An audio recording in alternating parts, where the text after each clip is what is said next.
it's AnastasiaSenpai, and today we're going to learn about artists, specifically rappers who were exposed for having ghostwriters, which is pretty damning of a thing to get exposed about, especially with rappers, because when it comes to the music industry, if you're just a singer, it is pretty much perfectly okay to have a song pre-written for you or a lyricist make music, and then all you have to do is cover the vocals, and that's kind of like how it usually goes for a lot of artists in the music industry. But specifically when it comes to rappers, the thing that makes a rapper different from other musical artists is the penmanship, is the lyricist of them, like the art of what they're doing, what they're writing down, of the beats they're saying, of the disses, of the tracks, of the metaphors, of the everything they're doing. So if they're not writing it down, it kind of discredits them as an artist.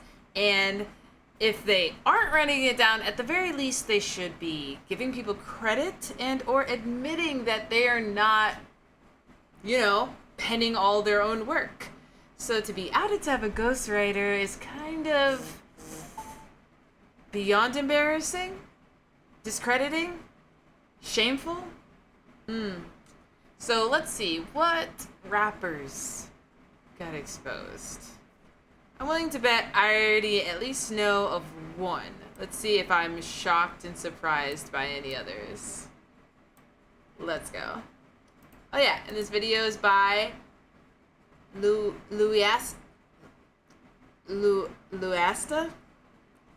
I hope he says his name in the video. In hip-hop, the authenticity that comes with writing your own rhymes is super important. Yep. As a result, the accusation that you don't write your own rhymes is pretty much one of the most damaging things that you can say about an artist. Sometimes, it's even been enough to literally end careers. While for others, such as those we'll be discussing today, it's put a massive asterisk to their name forever. My name is Luasta, and today, we're going to be talking about rappers who survived ghostwriting scandals. When you mention a rapper who's had their legacy questioned, Drake for sure. Cardi? Kanye? I'm not shocked. I don't know who this one is. after it was revealed that someone else wrote some of their bars, then the Six God is probably one of the first people you think of. Ever since it was revealed that he had some help from time to time on his work, people have looked at him a little sideways. In fact, there are some rappers who feel that his use Of course they look at him a little sideways. He doesn't admit it. He lies. a ghostwriter prevented him from ever being in the conversation when it comes to being labeled as one of the goats of hip-hop. Do you think that ghostwriting thing knocked Drake out of the lyricist, top list? It has Yes. to. It's only fair. Before I had that, I was How can you be on the lyricist top list if you don't write your lyrics? What? like, okay, Drake, Kendrick, Cole, they in a battle for it. Once he got a writer, you know what I'm saying? He's not in a battle with Cole and Kendrick. That's also embarrassing. You get into a diss battle and you have people. Oh my god. That's so embarrassing. In my eyes, no more. He's with Swiss, Diddy, and Kanye in them. Although it was a move that had some people looking at him like an entertainer rather than a rapper, Drake's ghostwriting scandal is something you barely ever hear get factored into a discussion about him these days, let alone the collateral damage that was left in the process that permanently derailed the life and career of a man who penned those rhymes in the first place. Before he ever linked up with Drake, Quentin Miller was a member of an Atlanta-based crew by the name of Wedding Crashers. Once people realized how solid his pen game was, Drake put in the call to have Quentin join his team as he was putting together the now legendary project titled If You're Reading This, It's Too Late. Suddenly taken from obscurity to working with one of the biggest artists in Someone the world, else Quentin's wrote involvement that? with Drake wasn't ever formally announced. Instead, users on forums like Kanye2the.com was wondering who the new man in Drake's entourage who was repping his label was. Just kind of weird they gave him an OVO chain, and he just recently started hanging out with them. Could be the next OVO signee. But as the world would soon learn by the way of Drake running into conflict with another top tier artist, Quentin was never signed to OVO. Instead, that chain wouldn't even count as a consolation prize for all the chaos that was about to invade his life. When Meek Mill and Drizzy teamed up for the track Rico on Dreams and Nightmares, everything seemed above board. After they had worked together previously on Amen from the Philly rappers' Dreams and Nightmares. That's so gross. I hate that because when you have to do movies and different things, there's people who write, people behind the scenes, key grips, lighting people that like you don't always like know exactly who they are as you're watching the movie. You mostly will think of the director and actors. So there's some people who will get more credit and more views, but they are still in the credits. You know, you can still credit them to their work. You are taking all of the credit like it is all you when you were standing on the backs of smaller people, and they're getting no credit for how great their lyrics are and how they are really aiding you and helping you. Like, project. The link up looked like it was going to be the next installment of a great creative partnership. Instead, it was going to be the spark that not only exposed Drake's use of a ghostwriter, but destroyed a man who helped him write the rhymes in the process. On Rico, Drake spit the line, "The girl of your dreams to me is probably not a challenge." Now, that's pretty standard of the kind of bravado that rappers hit us with on every other track. But because there's always been rumors about whether or not Drake has ever had a thing with Meek's then girlfriend and Drizzy's fellow Young Money soldier, Nicki Minaj, Meek thought the bar might have been a little shot at him. However, he would soon change his mind. But this wasn't the end of the story, and that little misunderstanding was about to spark diss tracks, public statements, and even acts of violence. All it took to set that in motion was another series of tweets from Meek, starting off with this one where he says, "Stop comparing me to Dre, he don't write his rhymes. That's why he ain't tweet my album, cause we found out. He ain't even write that verse on my album, and if I would've knew, I would've took it off. I don't trick my fans." Considering Drake is still a huge star to this day, you'd be forgiven for thinking that these accusations weren't really a big deal. But at the time, they were the talk of the entire industry. Ever since he came out the gate, Drake was basically seen as one of the leading artists in the game, alongside Cole and Kendrick.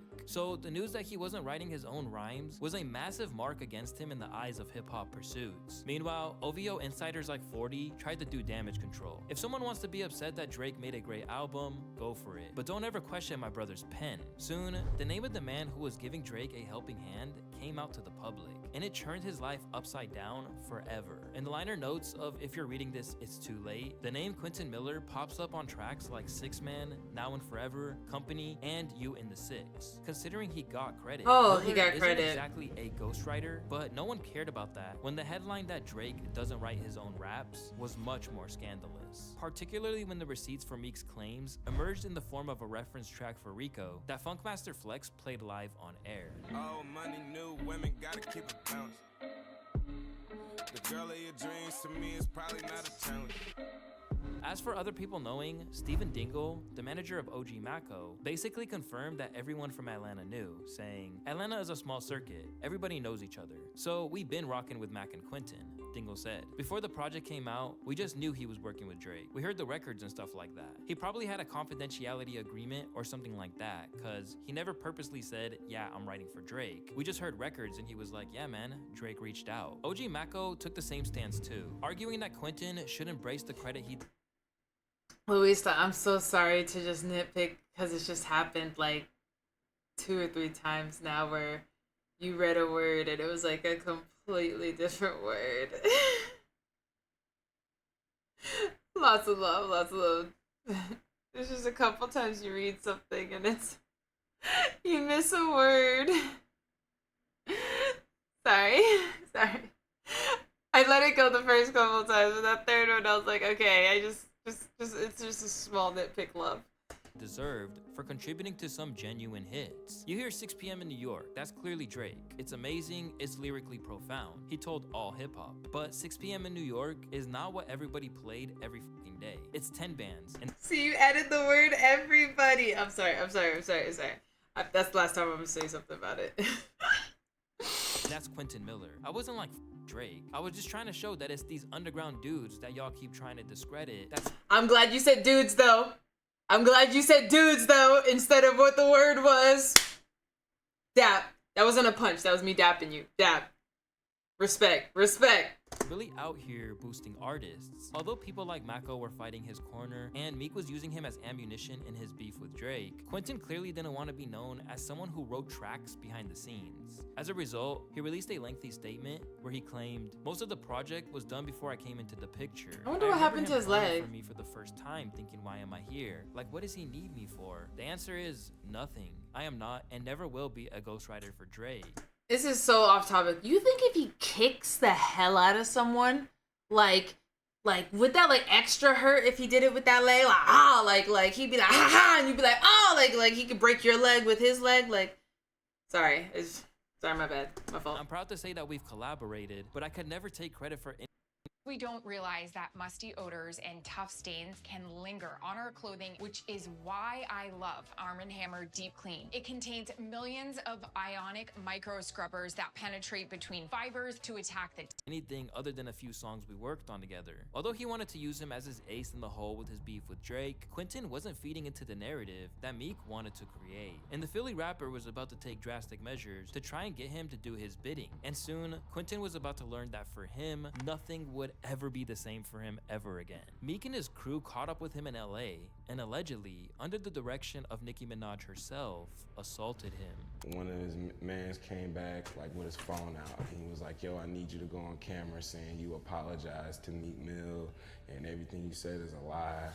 And I was just like, "Nah, man, like I'm not doing this shit." This is really my first time really talking with Meek, and basically he told me like, you know, he didn't appreciate the letter that I dropped and it made him seem like he was a liar or whatnot, and they stole off on me in the Nike store and ran. Stole off on you? In the Nike store on Wilshire.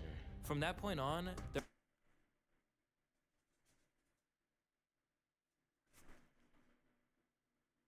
What?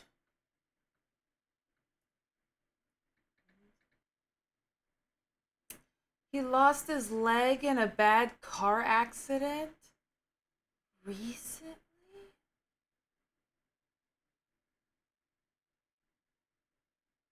Well, I don't know, maybe 2016? Yeah, 2016. I mean, that's still 8 years ago? Damn.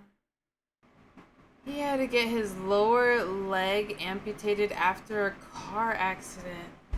Oh my gosh.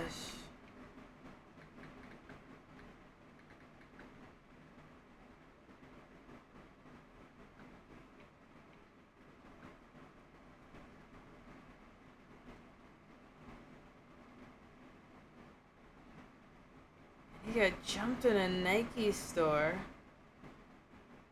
Name's Nicki Minaj for Meek Mill beatdown.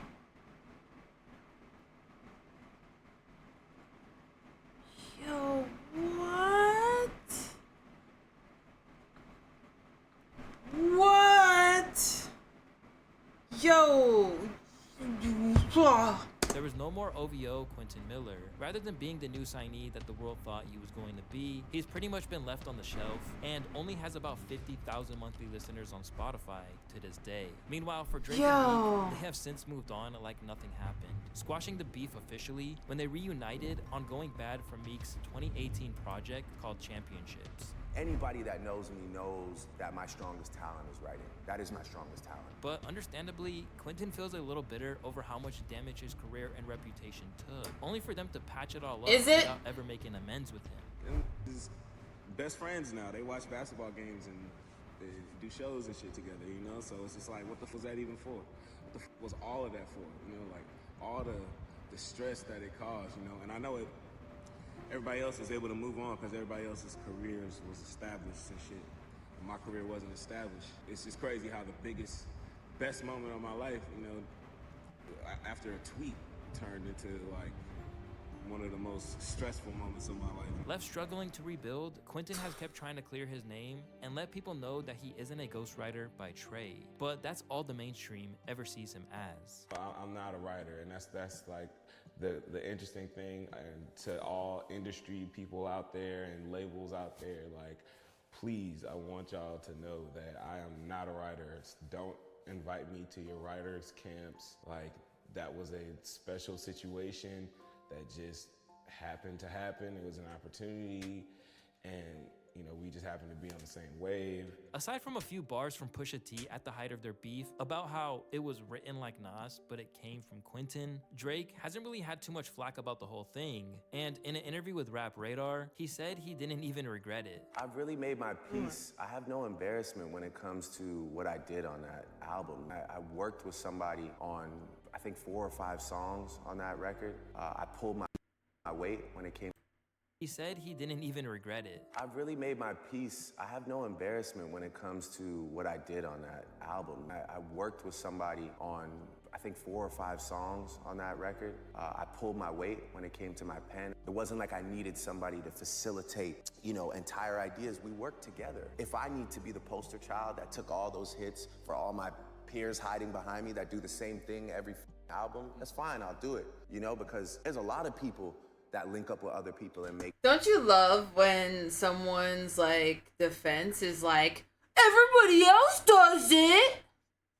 Records that you guys love. But while he's made his peace with it, the same can't really be said for Quentin, and even all these years later, it seems like neither Drake or Meek will acknowledge the damage they did to Miller's life. And considering that Drake is still the biggest artist in the world, and was even revealed to have done some ghostwriting himself for artists ranging from The Weeknd to Kanye West, he ghostwrote for The Weeknd? I thought it was the opposite way around. Really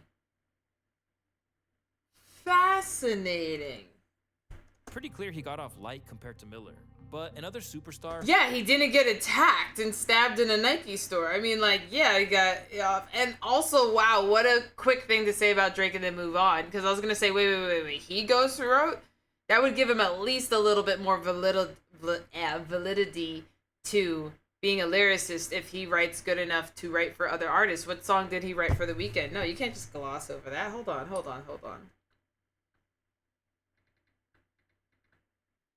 See, I see, like, which songs did The Weeknd give to Drake?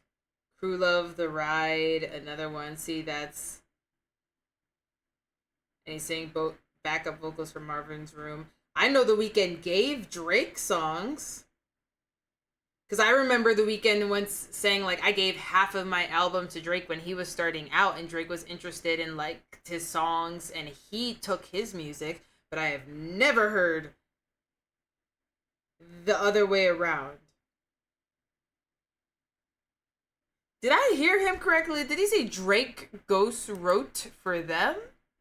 The biggest artist in the world, and was even revealed to have done some ghostwriting himself for artists ranging from The Weeknd to Is that what? Bruh, I don't think that's true. I don't know, I keep looking stuff up and I keep seeing that, like, songs you didn't know The Weeknd wrote for the other artists. The Weeknd claimed he gave up almost half his album. The Weeknd sound backup vocals for this. The Weeknd credited for all these other songs. I am not seeing it the other way around at all. At all. I'm pretty sure Abel gave Drake music, not the other way around.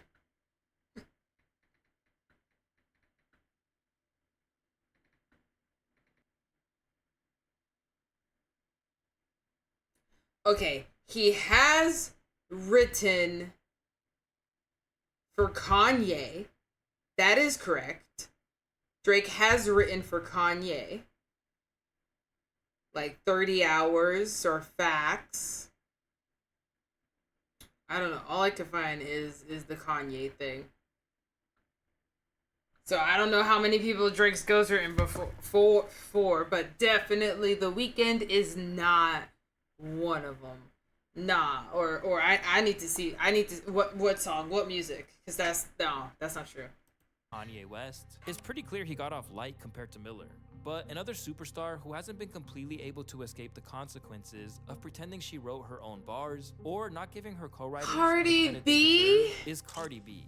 First bursting onto the screens on Love and Hip Hop, no one would have predicted that Cardi B would become one of the biggest stars in modern hip hop. She began she to blew drop up. charting mixtapes as an independent artist, like Gangsta Bitch Volumes 1 and 2. It became clear that she had some star power at the very least. Suddenly, her song Bodak Yellow would make her the first solo female rapper to have a #1 hit since Lauryn Hill's Doo Wop that dropped in 1998. While That's the release crazy. of her album Invasion of Privacy made her the 5th female rapper in history to have an album top the charts. But with all that success came all sorts of scrutiny, including claims that she had a ghostwriter. At first, Cardi outright And she rejected denounced these it. accusations. Yeah, she I guess a denied lot it. of people just assume that you are a ghostwriter, or you got, someone's just writing for you, but you actually do all your own shit. Yeah, the thing is that,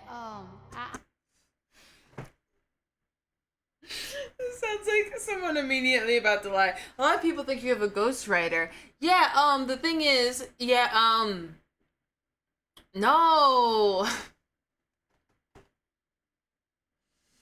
Oh, it makes it worse when they just don't admit to it. It'd be more respectable if they're like, oh, I heard you have a ghostwriter. Well, actually, it's not a ghostwriter because it's Ashley, and I admit that she wrote that song.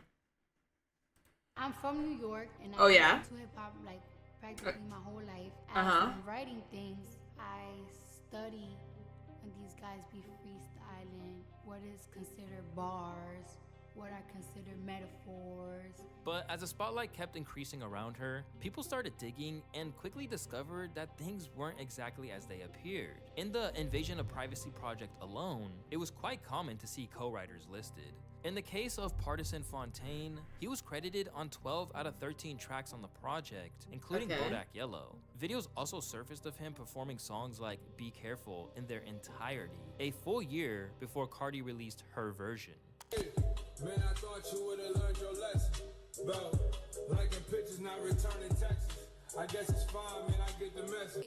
Man, I thought you would've learned a lesson about liking pictures, not returning texts. I guess it's fine, man, I get the message. Rather than hold her hands up to it, Cardi began to deflect and bring everyone else down. Just admit to it. Just say, bruh, it's just like, it's more embarrassing if you can't just say, I have a ghostwriter. Someone wrote it. I didn't write the lyrics. And just say, I'm adding the flavor. I'm adding the flow. I am the performer. I am the singer, the rapper. Like, oh, the facade of pretending that you're writing your own lyrics. This is why I respect Eminem. This is why Eminem is so goated to me. And also like Kendrick and a lot of other rappers who actually pen down their things and aren't lying. Oh, Cardi. Along with her. Meanwhile, Party did his part to keep from revealing the truth of the matter whenever he was asked about it in interviews. A lot of gossip about you being Cardi's ghostwriter. Is that true, Seth? Hold on, pinch me. I feel like a ghost to you. At every opportunity, both Cardi and Fontaine have refused to. That's such a good deflection. I heard that you're Cardi B's ghostwriter. Do I seem like a ghost to you? That's a slick. That's slick. Confirm or deny the extent of the writing he did on her projects. However, it's clear that once she got caught receiving help with her lyrics, all her previous talk about studying freestyles seemed to have disappeared. I like to make money. I don't really give a fuck about being lyrical. I like to make shit that's gonna climb me on the charts. Like, I wanna make money. Unsurprisingly, this didn't help her reputation. Yo, you can't, bruh, you can't just lie and say, I write my own stuff, I pen it, I study, I do all the metaphors, and then be like, listen, all right? I like to make money. It's about the money. Money. MONEYI. Like, commenting things like, she literally says she only does it for money and she doesn't make real shit because they don't play it in the club. Let's go ahead and separate the artist from entertainers. And I can't believe you guys allowed this girl. which is also, I feel respectable enough. If you just want to be an entertainer, if you were just a performer, it's like Broadway. The person standing on stage playing Elphaba in Wicked did not write the musical, did not pen the lyrics, did not write the orchestration, did not make the costumes, did not make the staging, but when she's standing there and singing, she is inspiring you, she is captivating you, you still laud her because wow, what an entertainer. It is perfectly acceptable to be an entertainer, but just admit it. You know, like, there is definitely a difference between the person who is crafting and being the lyricist versus the person who is just entertaining. It's like one of the things that I always forget Britney Spears about, because, like, yes, was she lip singing a lot? Yeah. And, like, is lip singing when you're, like, going to a live concert, like, frustrating, especially if you want to hear the artist live? Yeah, but she was an entertainer. She was dancing, she was flipping around, she was doing I'm a slave, like, she was doing all this stuff, like, she was entertaining enough where I'm like, okay, I know that's what I'm getting from you. And I don't even feel like, I mean, maybe she hid it. I don't really remember. I feel like I always knew, so maybe it was just common knowledge. I don't know if I'd have to look back, like, did Britney, like, lie and say, like, I don't do it? I don't know. But, like, just be real. Just be truthful. Just be truthful. Cardi, no! Into the rap industry. Ever since the Partisan Fontaine scandal, Cardi has tried to act as if she's turned over a new leaf, and as late as July of 2023, she's been offering people to come to a studio session just to prove she's the real author of her rhyme. But it'd be a lot to believe that what went down with Party wasn't the sole incident. Released as a standalone single after Invasion of Privacy, her track Press was also proven to be penned by an unknown artist by the name of Ludini. Although Cardi's team initially denied it, they soon dropped the receipts of email I have exchanges never seen and that reference before. tracks to prove what really went down. Suddenly, she was exposed yet again. Considering that she's still a megastar, she's likely not that sorry. But the constant shadiness over who she's working with or the process of how Cardi actually... Why would she be sorry? It's just like in the Drake situation. If you're still successful, you're still getting money. I mean, like...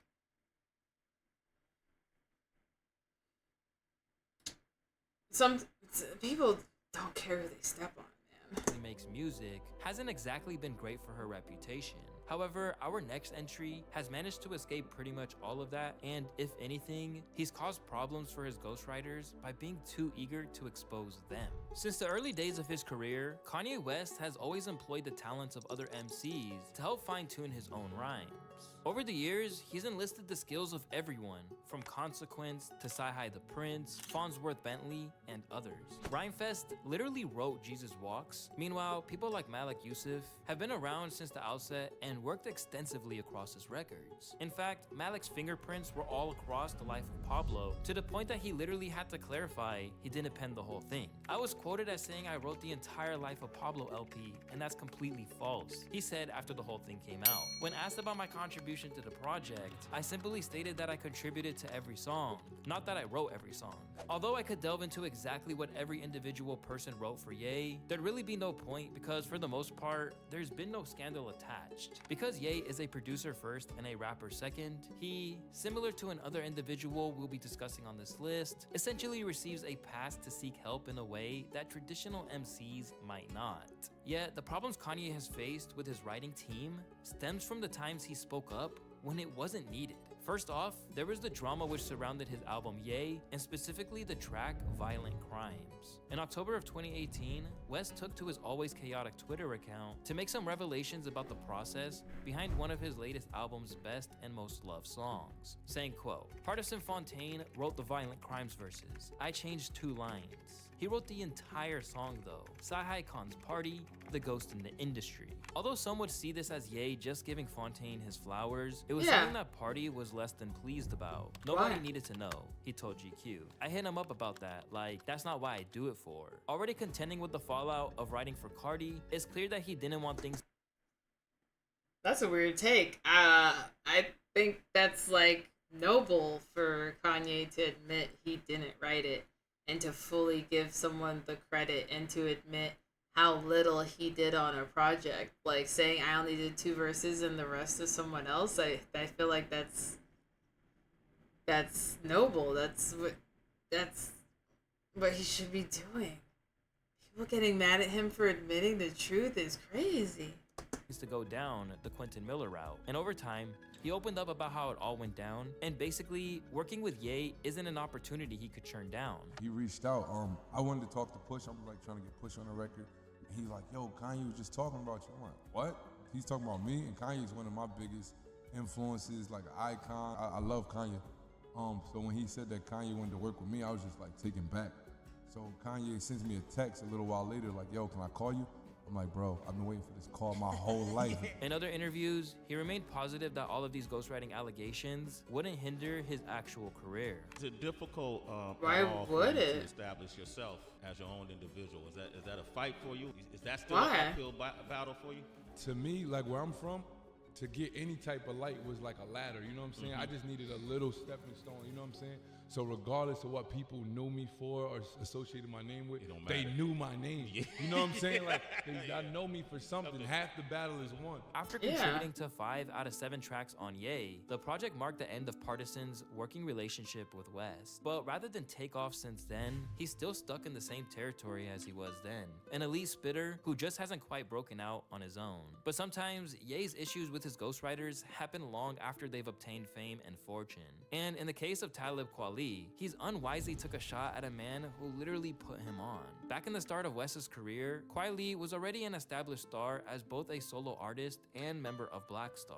After the two became friends, Kweli took Ye on tour with him and gave him early exposure to the limelight. Fast forward 20 years later, and during Ye's infamous interview with Drink Champs, he randomly decided to take a few shots at Kweli. If I be like you, Kweli, I'll be where you at. Now, if you take the average 99% of people say, do you want to be Kweli or do you want to be Ye? More people gonna want to be Ye. I love Kweli. I never really liked the way he rapped. I apologize once again to Kweli. I'm sorry I never f***ed with your rap. Oh shit, I did just see that. I totally forgot. Oh man, nah, I'm really gonna have to fight this man. It's gonna be 10 with fitted caps from 12 years ago chasing me. Although Ye dishing out his opinions to the world isn't exactly anything new, this seemed more ill-advised than most, considering how respected Talib is in the hip-hop world. In response, he shared an IG post which exposed each and every person who'd written for Ye over the years, titled Kanye West Ghostwriter Appreciation Post. Among those photographed was Common, Pusha T, John Legend, Consequence, GLC, Party, and a whole lot more, with several of the ghostwriters in question posting to insist it was a collaborative process rather than them just writing Ye's rhymes. Talib still wasn't over the disrespect and continued to sound off in the comments. I agree, Ye is more talented enough to write a whole album with no help. He doesn't though. So he shouldn't be shitting on the skills of those who do. For Ye, it was never using writers that was the problem. Just the moments where he mistreated them or ignored their I was just like, wait, did he just comment? Yeah, he's saying he doesn't like the guy's raps who ghostwrites for him. Okay, I was just like, wait, did he come at someone? That's a lot of information to take in. I was just like, wait, where was the attack? Right, he doesn't like someone's raps, but yeah, they're ghostwriting for you. Requests for discretion that are reflected badly upon him. But when he does treat them right, he's been able to maintain healthy, mutual, beneficial relationships that have lasted for years. However, why another this man who's photo? also suggested to keep that same balance over the years and left one ghostwriter in particular out to dry is Dr. Dre. Much like Kanye, Dre has had plenty of positive experiences with Not Dr. Dre. This one might be the most hurtful. Not Dr. Dre. ghostwriters. Renowned for his prowess with beats rather than bars, Dre has spit other people's That's lyrics true. since the days where Ice Cube wrote all of his bars for him and Eazy-E when NWA was still together. After Dr. Dre's partnership with Alright, Ice Cube. deteriorated, he left the group. Then the DOC came on board, teaming up with Snoop Dogg to write many of the lyrics you hear on a classic Damn, album. Snoop looks young. Over the years, Royce the 5'9", Rakim, Nocturnal, and Kendrick Lamar have all taken turns writing bars for Dre without any issue. But when it came to the follow-up of The Chronic, Dre really knows how to gather the lyricists. He's like, you can write. Who is that white boy over there? after many years, Dre needed a new flavor. And that's where a recent signee, famously known as Marshall Mathers, came into the equation. Exploring into Dre's So funny, I literally just said, who's that white boy over there? orbit at a time where the Doctor needed a win, Dre famously knew he struck gold from the very minute he played a beat to M. As within minutes of meeting each other, the song My Name Is came out almost fully formed. With that kind of level of skill, it's no surprise that Dre wanted to recruit M as a part of the writing staff for his next album titled His eyes just got big with money signs and he was like, cha-ching!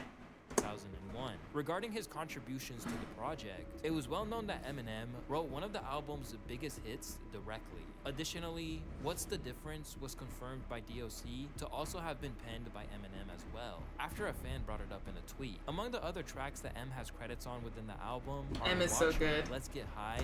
I would literally, like, I was just thinking, I would literally lose my shit if I found out Eminem had a ghostwriter. I would be like,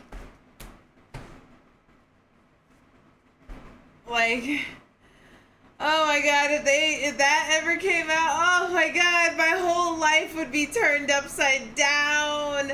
Upside down. Oh, but yeah, M being a ghostwriter, that doesn't shock me. He's so amazingly talented. And Bang Bang.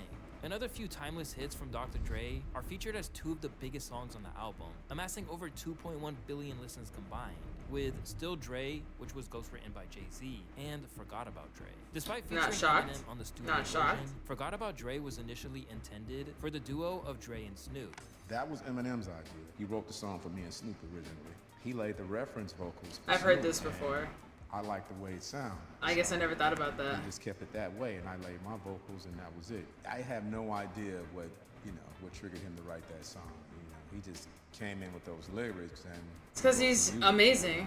That was that. And as we know, this song was an instant classic rap performance by a duo or group at the Grammys, and remaining one of Dre's most iconic tracks to this day. As for Hove, his contributions to Still Dre were so neatly spelled out for Dre and Snoop that all they had to do was head to the studio and follow the reference track. On that reference track, I'm doing Dre and Snoop's. The reference track sounds like them. But for every other ghostwriter that is treated well, there's always one who slips through the cracks and is hung out to dry. In Dre's case, that man is J Flex.